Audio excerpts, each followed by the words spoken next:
Hey guys, we got a video by Dave on Anime, the most dangerous girl in anime right now. Now it's been a couple of months since the Chainsaw Man Reze arc movie, but it was peak. I personally liked it and enjoyed it even more than Demon Slayer Infinity Castle, honestly. The Reze arc just it felt perfect as a movie and it really hit close to home. It just felt special. I don't know. Um, yeah, Chainsaw Man really might be better written. At least part one of Chainsaw Man is better written than maybe even Jujutsu Kaisen. At least in terms of maybe the characters, bro. Like Fujimoto, Fujimoto's goated. Big strong man to help! An awful devil's trying to kill me!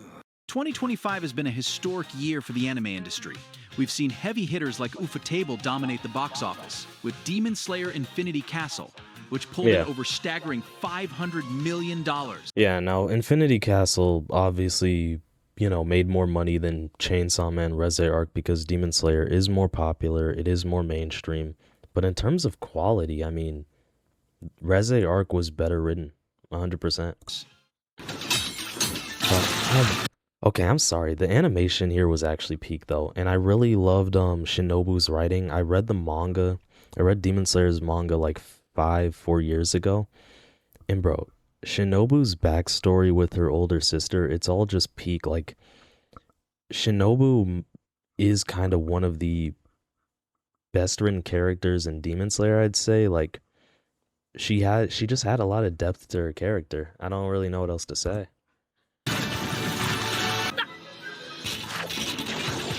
Yeah, animation's peak, honestly. This is literally perfect. Better animation than even Jujutsu Kaisen and Solo Leveling combined.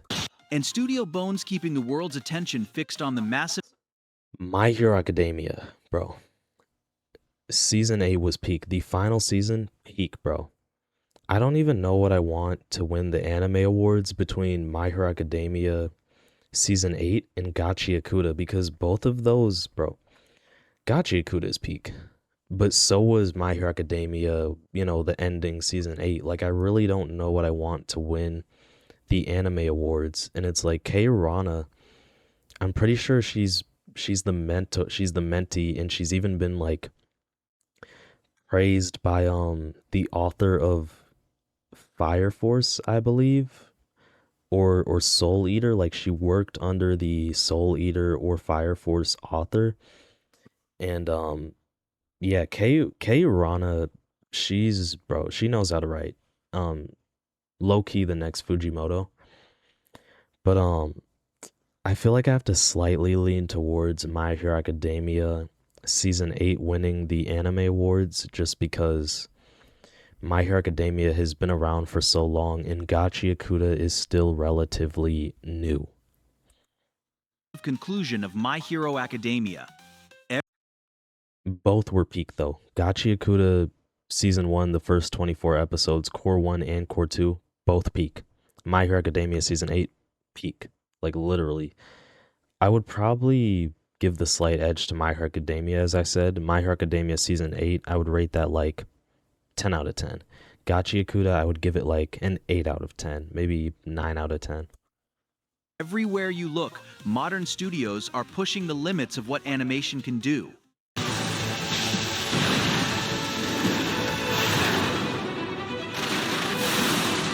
But there was one anime that really caught my attention this year, which is Some people said that All for One was a bad written villain, but personally, it was peak, and I didn't feel like Bakugo defeating All for One was like, I didn't feel like it was an ass pull. Like, I kind of believed it. Like, it was just a peak season. The writing was great too. Like, I have no issue with My Hero Academia season 8. I have zero issue with it. Barbie. Nah, I'm joking. I'm actually talking about Chainsaw Man the movie. Bro, Denji is such a great, relatable main character, man. Denji, bro. Denji's awesome, man.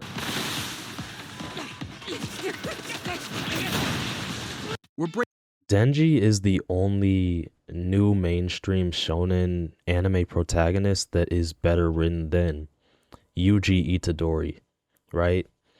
Yuji, in terms of writing, he pretty much clears Tanjiro from Demon Slayer. He clears Gabimaru from Hell's Paradise. He's he's arguably better written than Deku from My Hero Academia. Um, yeah, honestly. But the only like Yuji's really he's basically better written than most new gen anime protags, except Denji.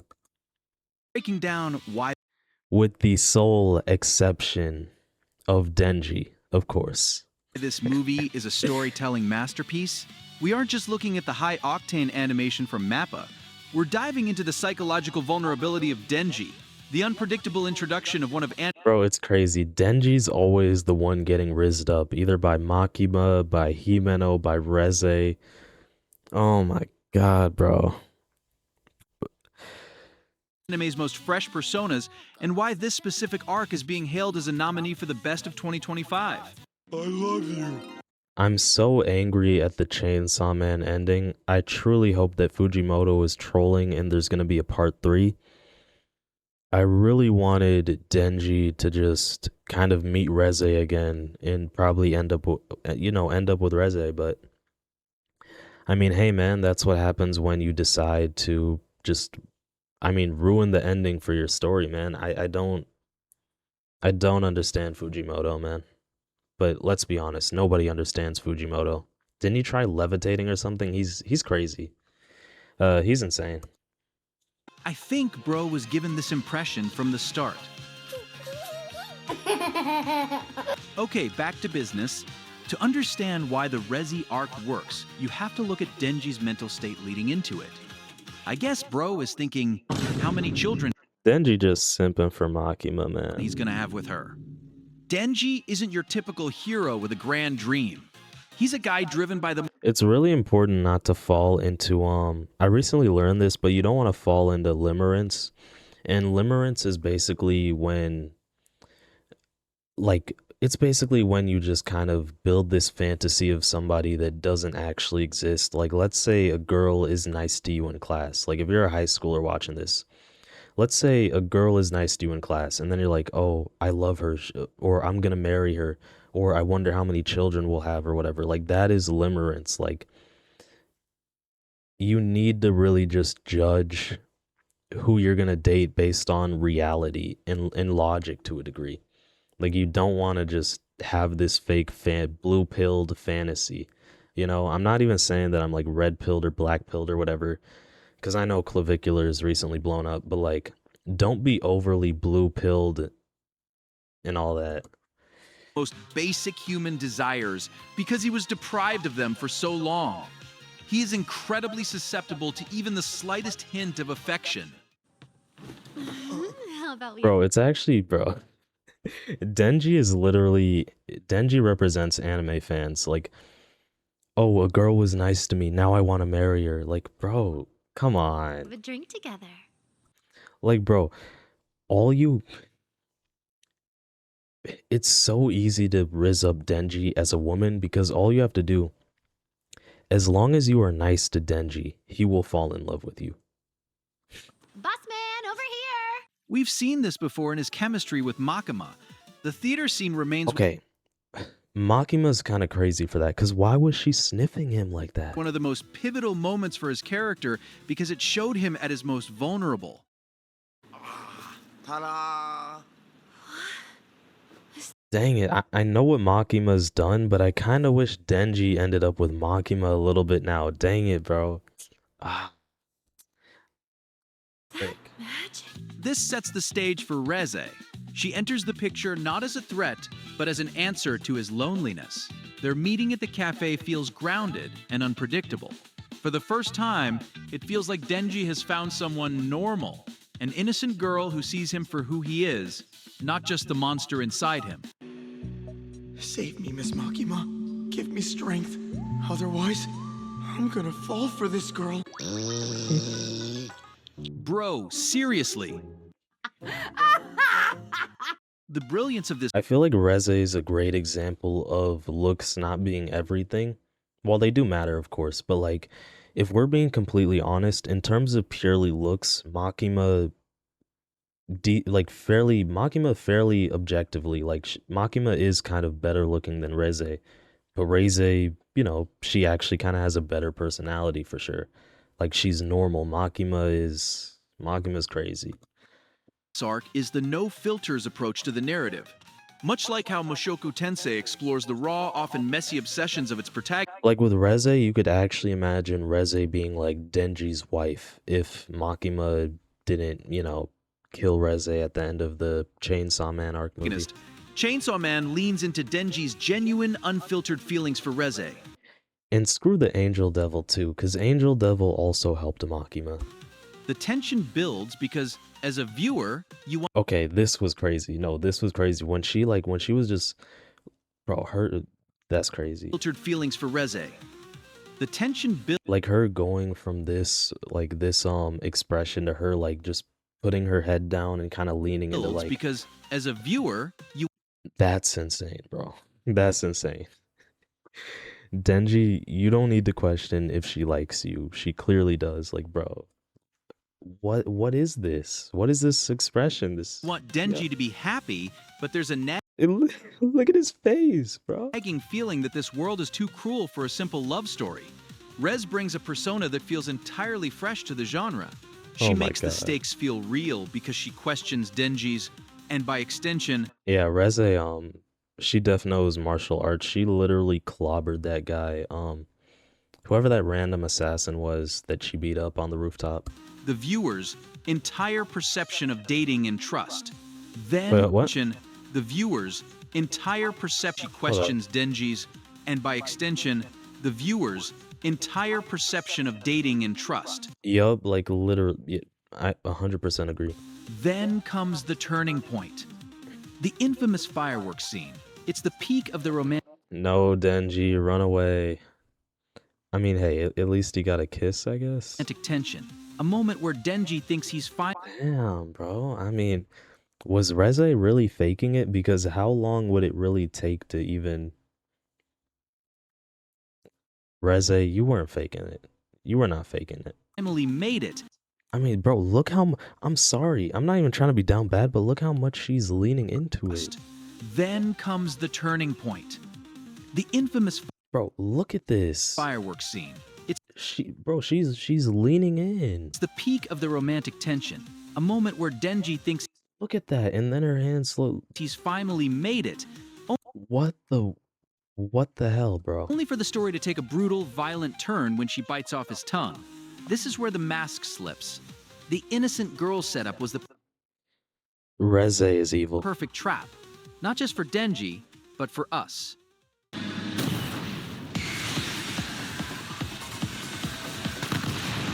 The tone shifts instantly from a slice-of-life romance to a horror action spectacle. When Reze reveals her true form, the stakes go nuclear. Literally.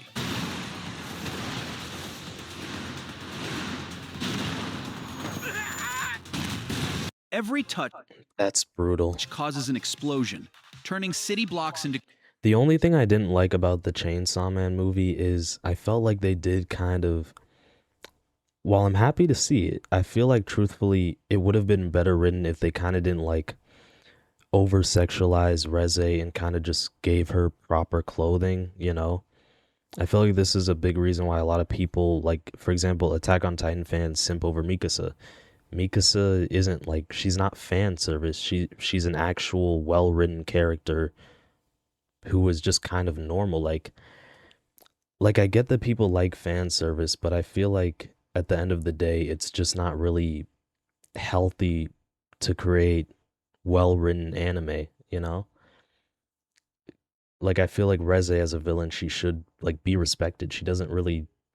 They could have just gave her clothes, bro. Craters. The tension isn't just about whether Denji can win the fight. I mean, hey, I'm not complaining. Well, I kind of am. I don't know. Whatever. It's about the total destruction of the one thing he I feel like there's a time and place for fan service. finally thought he had. A normal life.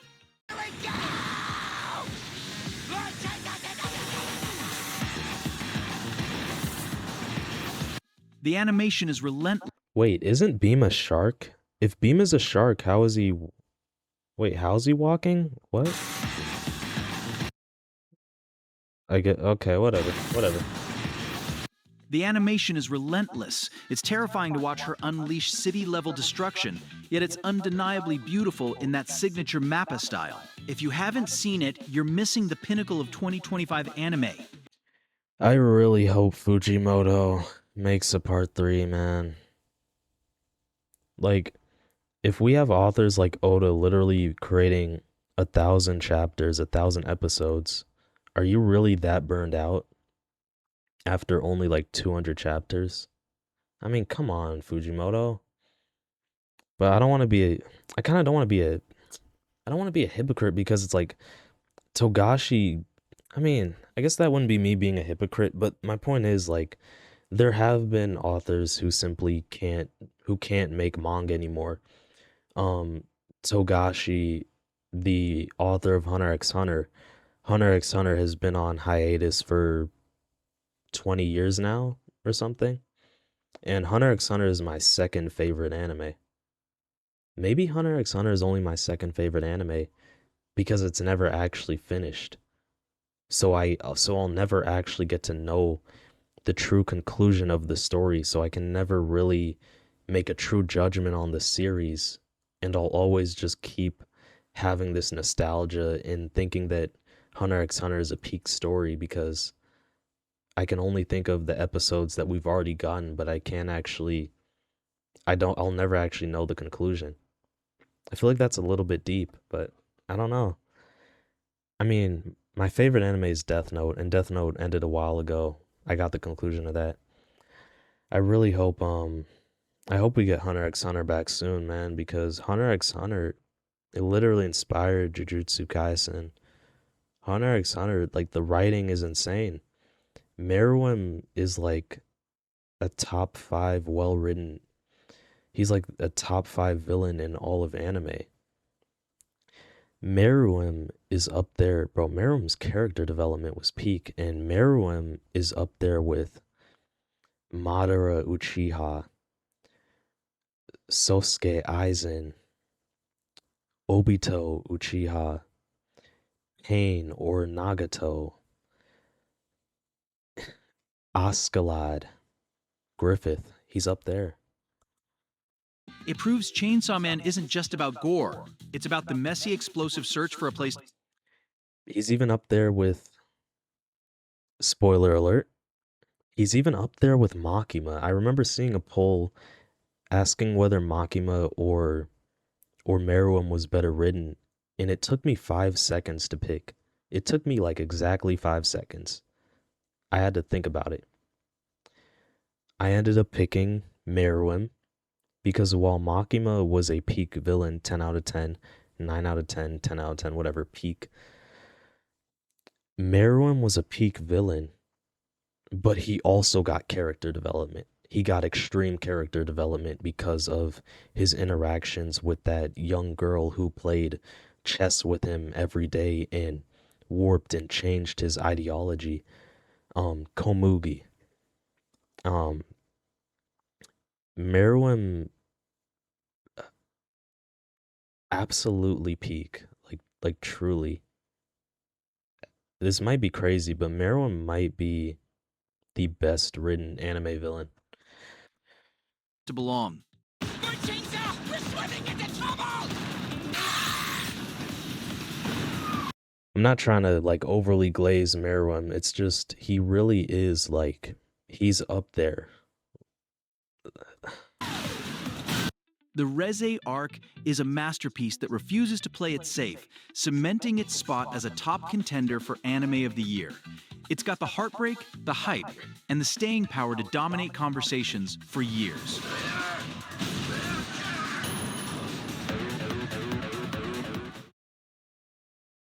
So, what hit you harder? The chemistry between Denji and Reze during the fireworks, or that vulnerable theater moment with Makima?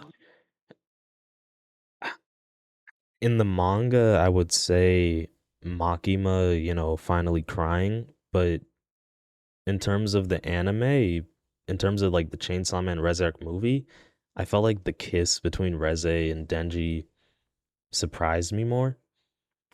Both were pretty great moments, but yeah, Reze literally biting Denji's tongue was insane, bro. Like, poor Denji.